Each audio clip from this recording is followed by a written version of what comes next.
My ex's mom called me a bad mother, and then my son said something that silenced everyone. My name is Jessica, and I'm just trying to live my life the best way I can. Life hasn't been easy, but I've made it through. I've got a young son, Aiden, who means the world to me. I didn't ask for a lot in life, just peace, happiness, and maybe a little respect. But when it comes to my ex's family, none of that has ever come easy. It all started with a small argument at Aiden's school, just a regular parent-teacher meeting, where everyone was sitting in uncomfortable chairs, talking about report cards, and wondering if they were doing enough as parents. I was sitting at the back of the room, nervously waiting for my turn to speak when I heard her voice. My ex's mom, Linda, was sitting at the front with a smug look on her face. She had always been one of those people who felt superior, like she was the authority on everything, especially motherhood. It wasn't like she wasn't entitled to her opinion. She had raised her son, after all. But every time she spoke about me, it felt like she was trying to prove that I wasn't good enough for my son. Every word she said seemed like a silent judgment about how I was failing as a mother. I tried to ignore her. I really did, but it wasn't easy, especially when she said something that caught everyone's attention. You know, Jessica never really put in the effort with Aiden. Linda said loud enough for the whole room to hear. She's a bad mother. I mean, look at her. She barely even takes him to the doctor, doesn't know his school schedule, and I bet she never even goes to his parent-teacher meetings. Poor kid is probably always alone with no real guidance. It felt like a punch in the gut. I could feel my face go red. Aiden was sitting beside me, his small eyes wide as he looked up at me. He didn't say anything, but I could tell he was upset by the look on his face. I had always been there for him, no matter what. I was a single mom, juggling work, home life, and school, but I always made sure Aiden came first. And now this woman was telling everyone I wasn't doing enough. Before I could speak up, Aiden looked at me with a determined expression. I didn't know what he was thinking, but I knew that look. He wasn't about to let his grandma say anything bad about me, not if he could help it. I saw him take a deep breath, his small body stiffening like he was ready for a fight. Actually, Aiden spoke up, his voice cutting through the tension in the room. You're wrong. Mom's the best mom in the world. She takes me to the doctor whenever I need it. She's always at my school meetings, even when she has to work. She helps me with my homework every day, and she listens to me when I'm upset. You don't know anything about her. The room fell silent. Everyone was staring at Aiden, stunned by the way he had spoken up. Linda, her face now as red as mine, looked like she had just been slapped in the face. She didn't know what to say. My heart swelled with pride for my son. He had stood up for me in front of everyone, and that felt like a victory in itself. But Linda didn't back down. She wasn't someone who easily admitted when she was wrong. She crossed her arms and sneered at Aiden. Oh really, she scoffed. I suppose she's the perfect mother now, huh? Maybe you should be careful about what you say, Aiden. You wouldn't want to make things worse for her. The room remained silent. People shifted uncomfortably in their seats, unsure of how to react. Aiden just stared back at her, his eyes filled with a maturity that made me proud. He was standing up for me, and in that moment, I felt like I wasn't alone anymore. But then, just when I thought things might settle down, Linda turned to me with a cold look in her eyes. She was done pretending to be polite. You think your son can fix everything? She said, her voice low and sharp. You're pathetic, Jessica. I don't know why I even bother trying to help you. You'll never be the mother you should be. And don't think Aiden's little speech changes anything. You still don't deserve him. Her words stung, and I could feel my hands clenching into fists. I had had enough. This wasn't the first time Linda had said something cruel to me, but it was the first time in front of so many people. It was humiliating. But Aiden's words rang in my ears. He believed in me. That was enough for me to keep going. I think it's time for you to leave, Linda. I said, my voice steady but firm. I wasn't going to let her talk to me like that anymore. She had crossed a line, but she wasn't ready to back down. You think you can tell me what to do? You'll never be a good mother. I've seen it for years. And your son will realize it too, sooner or later. Her words were harsh, but I wasn't going to let them break me. I looked at Aiden, who was still sitting beside me, his little hand resting on my arm like he was protecting me. The way he looked at me, with nothing but love and admiration, made everything feel bearable. Linda got up. shaking her head, and walked out of the room. She didn't say another word. I watched her leave, my heart pounding in my chest. Aiden and I stayed behind, surrounded by the quiet murmur of other parents. Some were still staring at us, unsure of what to say. I could feel my cheeks burning with embarrassment, but I also felt a strange sense of triumph. I had no idea what Linda would do next, but I wasn't about to let her get away with what she'd said. Something had to be done about her, something that would teach her a lesson. And as I stood there, thinking about how to handle the situation, a plan began to form in my mind. But this was just the beginning. The real revenge was yet to come. After Linda stormed out of the school, the air seemed to shift. People went back to their conversations, but I could feel their eyes on me. Some were sympathetic, others clearly uncomfortable. No one said anything to me directly, but the whispers were impossible to ignore. Aiden didn't speak as we left the school. He was quiet, and I could tell something was bothering him. I tried to reassure him, but I could tell he wasn't sure what to think. I knew he was confused. He didn't fully understand why his grandmother had said those things about me. How could he? I'd always done my best for him. Mom, Aiden finally broke the silence. As we climbed into the car, "Why does Grandma hate you?" I didn't know how to answer that. The truth was, I didn't know why Linda acted the way she did. She'd always been a difficult person, but this time felt different. It was more than just her usual rude comments. It felt like she was out to destroy everything I worked so hard for. "I don't think she hates me, sweetie," I said, trying to sound calm. "I think she just doesn't understand me. Sometimes people say things they don't mean when they're upset. But don't worry about it, okay? You and I are fine. We always have been." Aiden nodded but didn't look convinced. The ride home was quiet, and I could see the wheels turning in his head. I didn't want to worry him too much, but I knew I had to do something about Linda. This wasn't over, not by a long shot. That night, after Aiden went to bed, I sat alone in the living room, the lights dim and the silence heavy around me. I replayed the events from earlier in my mind.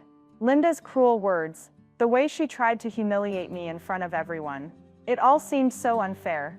I could feel my blood boiling, just thinking about it. But then, a strange sense of calm washed over me. I realized that if I didn't take control of the situation, Linda would continue to walk all over me. I couldn't let her think she could do whatever she wanted. She needed to learn that actions had consequences. I thought about it long and hard. I didn't want to stoop to her level, but I knew I had to fight back. I had to show her that I wasn't the weak person she believed me to be. And that's when the idea hit me. It was perfect, satisfying, yet subtle. She wouldn't see it coming. The next day, I called a few people I knew. I'd never been one to involve others in my personal problems, but this was different. I needed help if I was going to make my plan work. I reached out to a few mutual friends I had with Linda, people who knew her well, who could see through her act. They were shocked by what Linda had said about me, but they were more than willing to help me get my revenge. By the time I hung up the phone, everything was in motion. The pieces were falling into place. I was about to show Linda that she couldn't treat me like a doormat. I wasn't the helpless mother she thought I was. No one got to walk all over me, least of all her. But as the plan began to take shape, I couldn't help but feel a twinge of guilt. Was I doing the right thing? Was it really worth it? I didn't want to hurt anyone, but I knew that Linda had hurt me in ways she couldn't understand. And if I didn't stand up for myself, I would always be the victim. So I pushed the guilt aside. I wasn't going to let Linda destroy my peace. I had to do this for myself, and for Aiden. The next day, I saw Linda again.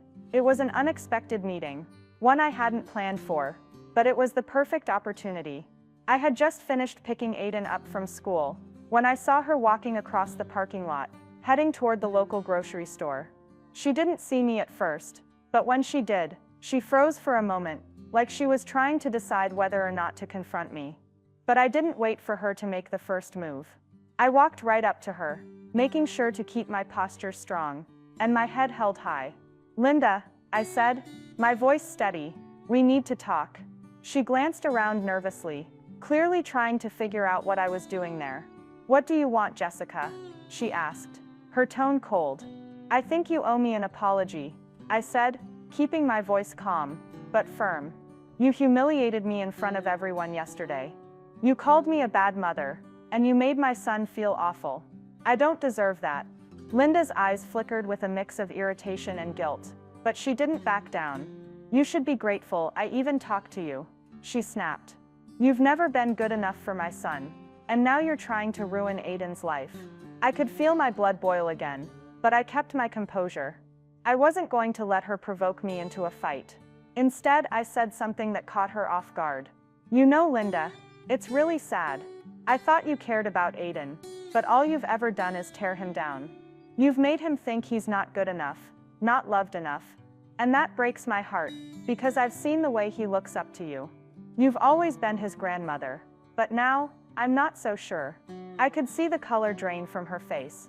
It was like a switch flipped in her head.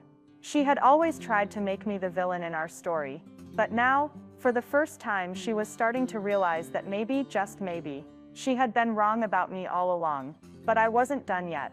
"I've got something you need to see," I said, pulling out my phone.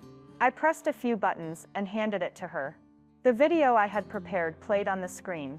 It was footage of a conversation she'd had with one of her friends, caught on tape, where she talked about how she had been sabotaging my relationship with Aiden for years. Linda's face turned white. She tried to say something, but no words came out. She was speechless, and that was when I knew my plan had worked. But this was just the beginning. I hadn't finished yet. The real consequences were still to come.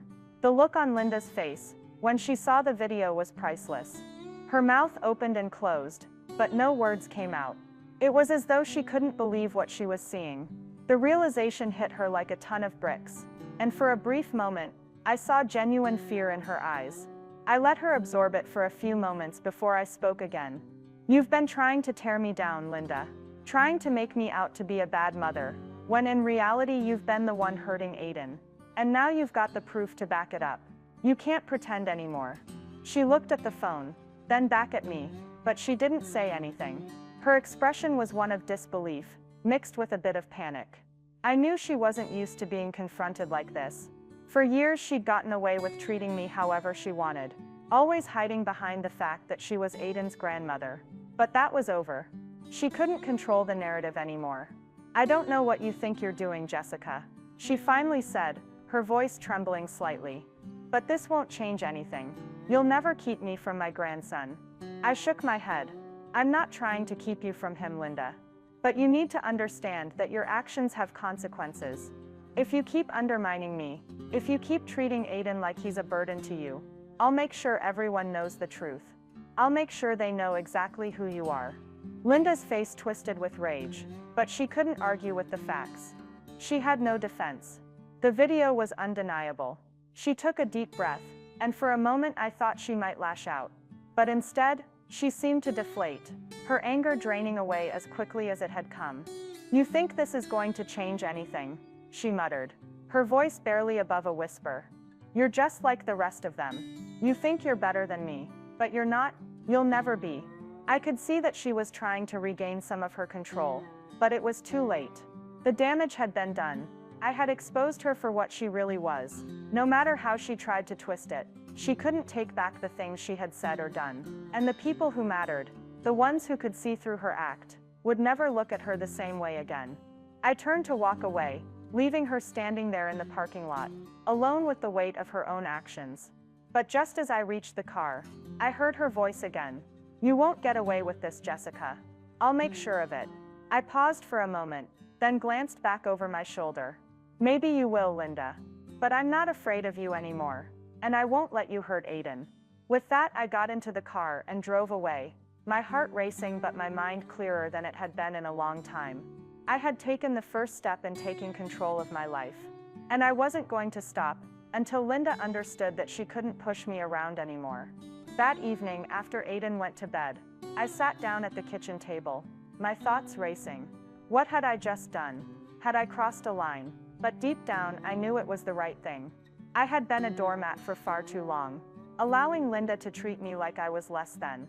I couldn't keep doing that. Not for her, and definitely not for Aiden. As I sat there, contemplating what would happen next, I couldn't help but feel a sense of satisfaction.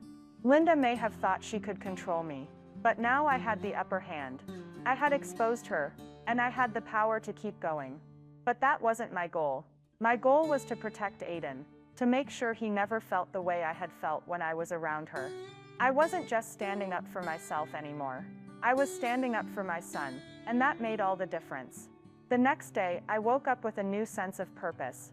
I had made it clear to Linda that I wasn't going to let her bully me anymore, but I had to be prepared for what she might do next. I knew she wouldn't take this lying down, but I wasn't going to back down either. I had a feeling that things were only going to get worse before they got better. But whatever happened, I was ready. I was prepared to fight for what was right, for Aiden's sake, and for mine. The days passed, and though things seemed to calm down on the surface, I knew Linda wasn't going to just forget what had happened. She had made threats before, and I knew she would do whatever it took to regain control. But this time, I wasn't afraid. I had something she didn't have: proof. And that proof would be my weapon. As the week went on, I started to notice little changes. Linda stopped coming to school events, stopped showing up at family gatherings. It was almost like she was avoiding me, which made me feel a sense of satisfaction. She didn't know how to handle this new version of me, the version that wasn't afraid to fight back. Then one afternoon, I got a call from Aiden's school. It was the principal. "We need to talk about something, Jessica," he said. "It's about Aiden." My heart skipped a beat. Had something happened to my son? Was he okay? Is he all right? I asked, my voice trembling with concern. "He's fine," the principal said quickly, "but we've had some issues with your ex-mother-in-law. She came by the school today, and we had to ask her to leave." I froze. "What? Why?" "She was making some complaints about you, saying things that were untrue. She tried to cause a scene. We had to ask her to leave for the safety and well-being of all the students." I couldn't believe it. Linda had gone to the school. Again. This time, she was trying to make trouble for Aiden. I could feel my blood boiling, but I knew I had to keep calm. I couldn't let her get to me. Not now. "Thank you for letting me know," I said, my voice steady. "I'll handle it from here." As I hung up the phone, I couldn't help but feel a surge of anger. Linda wasn't just attacking me anymore. She was trying to drag Aiden into it, and that was something I would not stand for. I knew I had to act fast. This wasn't just a battle between me and Linda anymore. It was a fight to protect Aiden, and I wasn't about to let her win. I picked up the phone and called my lawyer. It was time to make the next move. The next few days felt like a blur, but the pressure of it all seemed to push me into a mode of determination. I was no longer going to sit back and let Linda try to tear me and Aiden apart. Every day there was a new obstacle: an email, a message, or even a random phone call from people she knew, trying to intimidate me. It was as if she was trying to surround me, to make me feel small, but I wasn't going to let her win. It wasn't just the school issue that had me worried, though. I could sense that Linda was starting to play her cards in a much more dangerous way. She was pushing the boundaries, not just with me but with everyone around us. It was as if she thought that the longer she kept up her lies, the more people would believe her. She thought that if she kept trying to undermine my authority as a mother, I would eventually buckle under the pressure. But she didn't know me like she thought she did. I needed to put an end to this once and for all, and that meant I had to go on the offensive. I knew what Linda didn't. She didn't know that I was prepared for this moment. I wasn't just fighting her with words anymore. I had the law on my side. I had gathered evidence over the years: messages, phone calls, recordings. And now it was time to use it. I scheduled a meeting with my lawyer, Karen, the next morning. I knew she'd be able to guide me on the right course of action. When I arrived at her office, she was waiting for me, her face serious, but also reassuring. She had been my lawyer for a while now, and I trusted her judgment. "What's the plan?" she asked, as I sat down, my heart still pounding from the stress of the last few days. "I need to stop Linda from harassing Aiden and me," I said, my voice more composed than I felt. "I've got the proof: messages, recordings, even video of her undermining me in front of Aiden. I need to put an end to it, but I need to do it legally. I can't let her keep getting away with this." Karen nodded, her brow furrowing as she sifted through the documents I had brought. "It's a good thing you've gathered all this," she said. "It gives us leverage. We can file a restraining order, but we need to be careful. We don't want to escalate this unnecessarily." but I can help you with that." I felt a sense of relief wash over me. Finally, I had something tangible to hold on to, something that could actually make a difference. The next few days were a blur of meetings, phone calls, and a lot of paperwork. It was overwhelming, but I knew it was the right thing to do. I couldn't let Linda's manipulation and lies control me or Aiden anymore. Then, just when I thought things might settle down, Linda made her next move. It came out of nowhere. She filed for partial custody of Aiden. The court documents arrived in the mail one morning, and when I opened them, I could feel my stomach drop. Linda was claiming that I was an unfit mother, that I was neglecting Aiden, and that he would be better off living with her. It was beyond frustrating. It was infuriating. She had no evidence, no facts to back up her claims. It was all just her word against mine, and I wasn't about to let her get away with it. I immediately called Karen, my voice shaking as I tried to explain the situation. "Linda's really gone off the deep end this time," I said, pacing around my living room. "She's trying to take Aiden from me. I don't even know what to do." Karen remained calm on the other end of the phone. "This is exactly why we've been gathering evidence. We have everything we need to prove she's been manipulating Aiden. This isn't just a custody battle. This is a battle for his well-being, and we're going to win." I took a deep breath, trying to steady myself. I had to stay focused. This was a fight that had to be fought with patience and strategy. I had already come so far. I couldn't let Linda win now. Over the next few days, I gathered every shred of evidence I could find. I had the phone calls, the text messages, the video footage of her treating Aiden poorly, and the testimonies from people who had witnessed her behavior. I knew it wouldn't be easy, but it was clear that I couldn't back down. This wasn't just about protecting myself anymore. It was about making sure Aiden didn't grow up believing that this kind of treatment was okay. When the court date finally arrived, I was ready. I had everything in order, and I felt confident in what I had to present. As I walked into the courthouse, I could see Linda sitting in the back, her eyes narrowing as she watched me. She was trying to act like she had the upper hand, but I could see the cracks starting to show. She knew I had the evidence, and she knew I wasn't going to back down. The tension in the courtroom was palpable. Linda's lawyer tried to make it seem like I was the one causing trouble, but my lawyer Karen was ready. She presented our case, piece by piece, showing the judge the pattern of manipulation and emotional abuse Linda had subjected Aiden to. She showed the judge how Linda had tried to sabotage my relationship with my son, making him believe that I was a bad mother, when all along, I had been doing my best to give him a stable and loving home. I watched as Linda shifted uncomfortably in her seat. She knew she was losing. She knew she didn't have a leg to stand on. And when the judge finally spoke, it was clear that the decision had been made. Based on the evidence presented, the judge said, "I find in favor of Jessica. The request for partial custody is denied. Aiden will remain in the primary care of his mother." I almost couldn't believe it. The weight I had been carrying for so long finally lifted. Linda had lost, and I had won, not just for me, but for Aiden. As I walked out of the courtroom, I could feel a sense of relief flooding through me. I had done it. I had protected my son. And as for Linda, well, I knew she wasn't going to let this go easily. But I didn't care.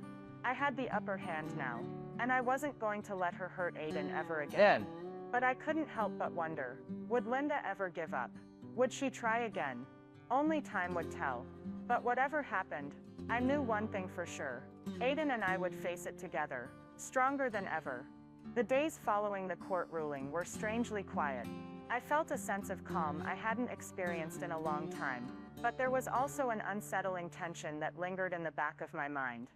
I knew Linda wasn't the type of person to accept defeat gracefully. If anything, this was just the beginning of a new chapter in her relentless campaign against me. Aiden, on the other hand, seemed to feel the shift too.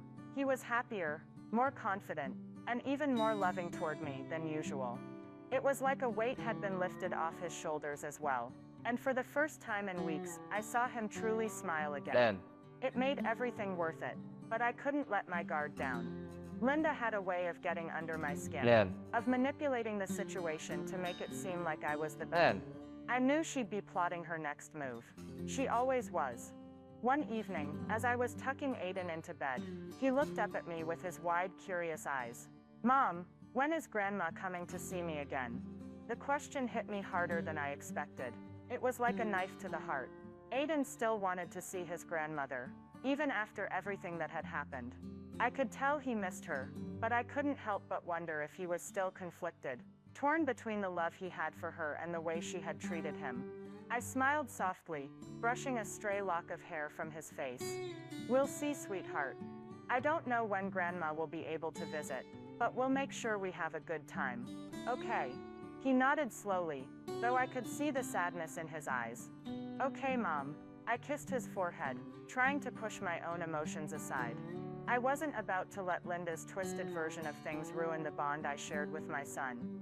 Aiden and I had come too far, and I wasn't going to let her take him away from me, no matter what she did, but I wasn't prepared for what came next. The following afternoon, I got a call that made my blood run cold. It was from the school. "Hello, Jessica. This is Principal Jacobs. We need you to come down to the school immediately. It's about Aiden." My heart skipped a beat. "Is he okay? What happened?" "There's been an incident. We just need you to come in so we can discuss it." I didn't even wait for him to finish his sentence. I grabbed my car keys and headed straight to the school, my mind racing with every possible scenario. What could have happened? Had Aiden been hurt? Did he get into trouble? When I arrived at the school, I was greeted by Principal Jacobs and Aiden's teacher, Mrs. Henderson. They were both standing outside the principal's office, their expressions serious but not overly alarmed. "Aiden's fine, Jessica," Principal Jacobs reassured me. "But we need to talk about something that happened during class today." I felt a sense of relief wash over me, but the unease was still there. "What happened?" Mrs. Henderson stepped forward. "Aiden has been acting differently lately, more withdrawn, more quiet, and today during recess, he made a comment that really caught my attention." My stomach tightened. What could he have said? She continued. "Aiden told some of the other kids that his grandma says he's a bad boy, that he's not good enough for his mom, and that she doesn't want him around anymore." My breath hitched in my throat. I could feel my blood pressure rise as the room started to spin. Linda, she had planted that in Aiden's head. She had somehow gotten to him again. I tried to keep my voice calm. "Are you sure he said that?" Mrs. Henderson nodded. "I've never heard him say anything like this before." "We're worried, Jessica. This isn't something a child should be thinking about." I felt a cold rage building inside me. How could she do this to him? How could she manipulate her own grandson like that? My eyes stung with the tears I was desperately trying to hold back. Principal Jacobs stepped in, trying to reassure me again. "We can't just let this slide. We want to work with you, Jessica, to help Aiden. We've already scheduled a meeting with a counselor who specializes in family dynamics. We want to make sure this doesn't affect his well-being any further." I nodded though. The anger inside me was still bubbling. "I'll do whatever it takes to fix this. I can't believe she's doing this to him." Once I left the school, my hands were shaking. I couldn't understand how Linda could stoop so low. I knew she was angry, but to involve Aiden like this was crossing a line I couldn't forgive. The counselor appointment was set for the next day, and I knew it was something Aiden needed. I would do whatever I could to help him heal, to make sure he understood that he wasn't a bad boy, that he wasn't the problem. Linda was the one who was broken, not him. But little did I know, this incident would only be the beginning of something even more devastating. That night, as I was preparing for the counselor session, I received another message from Linda. It wasn't a long one, just a few short sentences, but it was enough to make my stomach drop. She wrote, "You're not going to get away with this. I'll make sure Aiden sees the truth. You'll lose him. You won't win." I felt my heart race. What was she planning now? How far was she willing to go to destroy my relationship with my son? I didn't have an answer, but I was sure of one thing: Linda had underestimated me. She didn't know the lengths I would go to protect Aiden, and if she thought this was over, she was wrong. I was about to take matters into my own hands in a way she never saw coming. The message from Linda kept echoing in my mind. "You'll lose him. You won't win." Each word felt like a punch to the gut, but there was something more chilling about it. The certainty in her words, as if she had already planned her next move. I wasn't sure what she had in store, but I knew I had to be ready. The next morning, I took Aiden to the counselor, hoping that this would be a step toward mending the damage that had already been done. He seemed a little more at ease than he had the day before, but I could tell he was still deeply affected by what Linda had planted in his mind. As we sat down in the counselor's office, Aiden clung to my side, his small fingers wrapped tightly around mine. I could feel his unease radiating through him, and it broke my heart. This wasn't how things were supposed to be. Aiden should have been free of these worries, should have been able to just be a kid. The counselor, Dr. Williams, was kind and patient with him. She asked him a few simple questions, trying to get him to open up. But Aiden was hesitant. I'd see his eyes darting toward me every time she asked something that made him uncomfortable. It was clear that he didn't want to say anything that would upset me. After a while, Dr. Williams shifted her focus to me. Jessica, I can tell Aiden's holding something back. But we've made progress. It might just take time for him to feel safe enough to talk. Have you considered what might be influencing him outside of the school environment? I knew exactly what she was referring to. Linda, I took a deep breath. It's complicated. His grandmother, Aiden's father's mom, has been telling him some things that aren't true. She's been trying to turn him against me. She's told him that he's a bad boy, that I don't want him, and that he's not good enough. Dr. Williams nodded sympathetically. It's clear that Aiden's caught in the middle of some difficult dynamics. It's important that he knows he's not at fault, that he's loved and safe, and that his relationship with you isn't something to be manipulated. I nodded, grateful for her understanding. Aiden and I needed to work through this, but I felt confident that with time he would understand the truth. But as I left the session, I couldn't shake the feeling that something even more sinister was unfolding. Linda's message had been a warning. I could feel it in my bones. She wasn't going to stop until she had broken us apart. Later that afternoon, I got a call that confirmed my fears. It was from my lawyer, Peter, and his voice sounded unusually serious. Jessica, I think you need to come down to my office as soon as possible, he said. I could hear the tension in his voice. What's happened? It's about the custody arrangements, Peter replied. I'm afraid Linda's made some new moves, and they're not good. You need to get here quickly. I felt my heart drop into my stomach. What was she up to now? When I arrived at Peter's office, he handed me a stack of papers, his face grim. Linda filed for an emergency custody hearing, he explained. She's claiming that you're unfit to be Aiden's mother, and that he's being harmed by your relationship with him. She's even brought up the counseling sessions, accusing you of manipulating Aiden's emotions. I couldn't believe what I was hearing. How could she be so cruel? She was using Aiden as a pawn in her game, and she wasn't going to stop until she got what she wanted. Peter continued. She's also demanded supervised visits with Aiden, and there's a real chance the judge might grant them if we don't act quickly. We need to prepare for this. It's going to get ugly. I felt like the ground had been ripped out from beneath me. This was what she had been planning all along. Linda wasn't just trying to break our bond. She was trying to take Aiden away from me entirely. My hands trembled as I held the papers, my mind racing. How could she do this to me? How could she do this to Aiden? I had given her everything, tried to be kind and patient, even when she didn't deserve it. And this was how she repaid me. The anger inside me was overwhelming, but it was also mixed with a sense of desperation. I couldn't let her win. I couldn't let her destroy the relationship I had with my son. Aiden deserved better than this. He deserved love, stability, and peace, not manipulation and lies. I left Peter's office in a daze, my thoughts swirling. I had to find a way to stop Linda. I had to take back control of this situation before she could destroy everything.